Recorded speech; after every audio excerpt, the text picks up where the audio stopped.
Bismillahirrahmanirrahim. Assalamualaikum warahmatullahi wabarakatuh. Perkenalkan, saya Nia Aulia Khadijatul Kubro dari kelas PKMIH NIM 203190277. Di sini saya akan menjelaskan tentang bab guru dan mengajar dari tugas psikologi pendidikan dengan dosen Bapak Edi Purnomo. Baik, yang pertama yaitu pengertian guru. Menurut M.A. Ametabun dan Jamarah, guru adalah semua orang yang bertanggung jawab terhadap pendidikan murid-murid, baik secara individual ataupun klasik, baik di sekolah maupun di luar sekolah. Untuk menjadi seorang guru diperlukan syarat-syarat khusus, apalagi sebagai guru yang profesional dengan berbagai ilmu pengetahuan.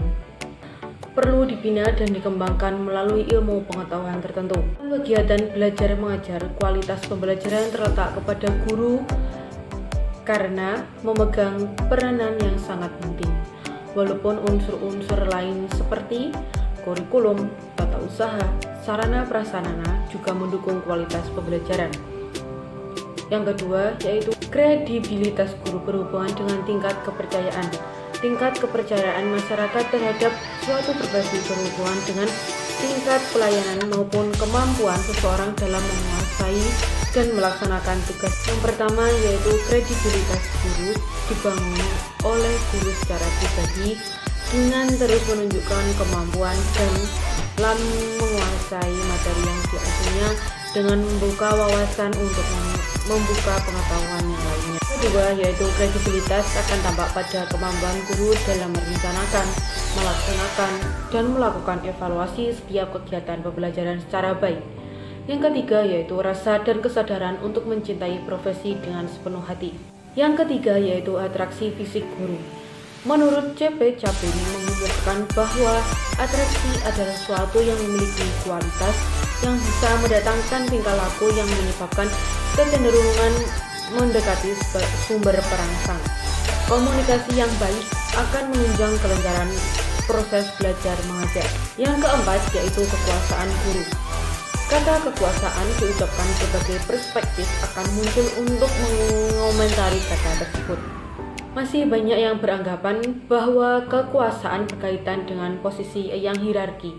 Kekuasaan merupakan energi yang memiliki kemampuan untuk mengendalikan sikap, tingkah laku, pola pikir, dan bahkan dapat merubah persepsi yang memiliki oleh manusia itu sendiri. Kekuasaan dalam hal ini bukan termasuk kekerasan, melainkan rasa bertindak terhadap tindakan orang lain. Hal ini dapat terlihat dari relasi antara individu dengan individu lainnya dalam berinteraksi baik dalam kelompok sosial maupun institusi formal seperti lembaga pendidikan. Dalam dunia pendidikan, relasi kekuasaan lebih difokuskan pada relasi guru dan siswa dalam pengajaran di kelas. Relasi kekuasaan yang diarahkan untuk mengaktifkan siswa dalam berkomunikasi sekaligus dalam pembelajaran. Interaksi ini tentunya akan melibatkan topik yang akan dibicarakan, cara interaksi dilansirkan, bagaimana memulai interaksi, menginisiasi pembicaraan, pengambilan kesempatan berbicara, perlakuan terhadap proses tanya jawab. Dalam interaksi guru dan siswa, ada beberapa hal yang dapat dilihat dari proses kekuasaan guru, yaitu yang pertama, kesempatan bicara. Dominasi dalam kesempatan bicara dapat dilihat dari peserta interaksi yang menginisiasi pembicaraan.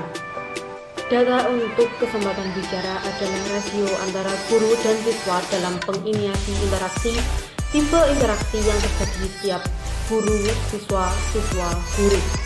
Yang kedua, pengontrolan topik. Pada bagian ini dibahas kecenderungan pengontrolan topik di dalam interaksi. Seberapa besar pemilihan dan pengembangan topik ditentukan oleh guru di kelas. Seberapa rasio guru tidak mengindahkan respon yang diberikan oleh siswa. Hal ini terlihat pada siswa menjadi inisiator dan silihan. Topik tersebut tidak akan berlanjut ke silihan berikutnya. Hal ini terjadi karena topik yang diinisiasi siswa tidak tentang topik ini inti, tapi hal-hal yang bersifat periferal. Ketiga, yaitu pemberian perintah. Formulasi pemberian perintah sering digunakan sebagai indikator untuk melihat dominasi dan praktek kekuasaan di dalam kelas. Yang keempat, penggunaan pertanyaan tertutup.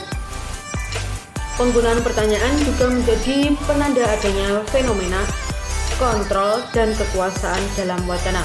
Penggunaan pertanyaan yang bersifat konfirmatif dan merupakan indikator penerapan kontrol dan kekuasaan di dalam wacana pedagogik.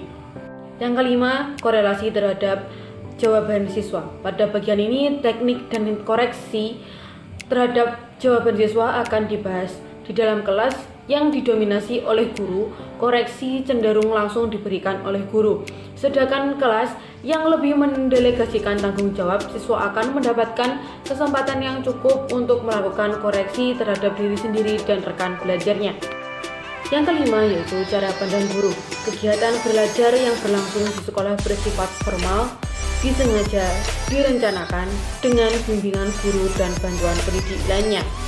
Tuangkan dalam tujuan belajar, dipersiapkan bahan apa yang harus dipelajari, dipersiapkan juga metode pembelajaran, yaitu sesuai dengan cara siswa mempelajarinya, dan pada akhirnya dilakukan evaluasi untuk mengetahui kemajuan belajar siswa. Indikator hasil belajar berfungsi menunjukkan keberhasilan pembentukan kompetensi pada peserta didik. Sedangkan PBK berfungsi mengukur pembentukan kompetensi dan menentukan tindakan yang harus dilakukan apabila kompetensi dasar belum terbentuk dan belum tercapai. Perencanaan pengajaran dapat dilihat berbagai dalam sudut pandang, yaitu yang pertama, perencanaan pengajaran sebagai sebuah proses. Yang kedua, perencanaan pengajaran sebagai sebuah disiplin. Yang ketiga, yaitu perencanaan pengajaran sebagai realitas. Yang keempat, perencanaan pengajaran sebagai suatu sistem. Sekian atas penjabaran dari saya tentang guru dan mengajar. Sekian, wallahul muwaffiq wa aqwamit thoriq. Wassalamualaikum warahmatullahi wabarakatuh.